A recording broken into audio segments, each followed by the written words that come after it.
brought you by Silver Pumps and Motors. Top quality और consistent performance के लिए सिर्फ सिल्वर पंप्स नाम याद रखना. రాష్ట్రాలకి కేంద్ర ప్రభుత్వం షాక్ ఇవ్వబోతోంది. పన్నుల రాబడి ద్వారా వచ్చే ఆదాయంలో రాష్ట్రాల వాటాని తగ్గించడానికి రంగం సిద్ధమైంది. రాష్ట్రాలకి ఇచ్చే ఈ నిధులను ఇప్పుడిస్తున్న 41% నుంచి 40% తగ్గించబోతున్నారు. ఇలా 1% తగ్గిస్తే కేంద్రానికి 35,000 కోట్ల రూపాయలు మిగులుతాయి. ఈ ప్రతిపాదనపై మార్చి నెలాఖరు కల్లా కేంద్ర కేబినెట్ నిర్ణయం తీసుకోబోతోంది. ద్రవ్య లోటుని తగ్గించుకోవడానికే రాష్ట్రాలకి కేంద్రం కోత పెడుతోంది. వచ్చే ఏడాది అంటే 2026-27 ఆర్థిక సంవత్సరం నుంచి ఈ సిఫార్సులు అమలవుతాయి.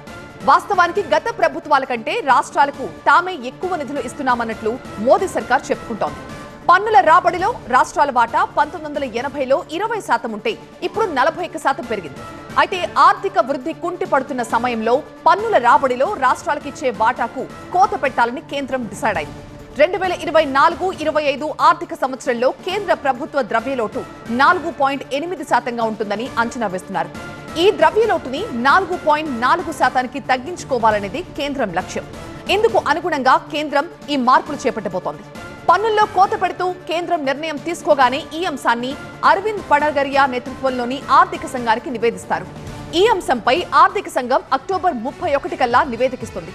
రాజ్యాంగబద్ధమైన ఆర్థిక సంఘం నివేదికిస్తే దాన్ని అమలు చేయాల్సిందే.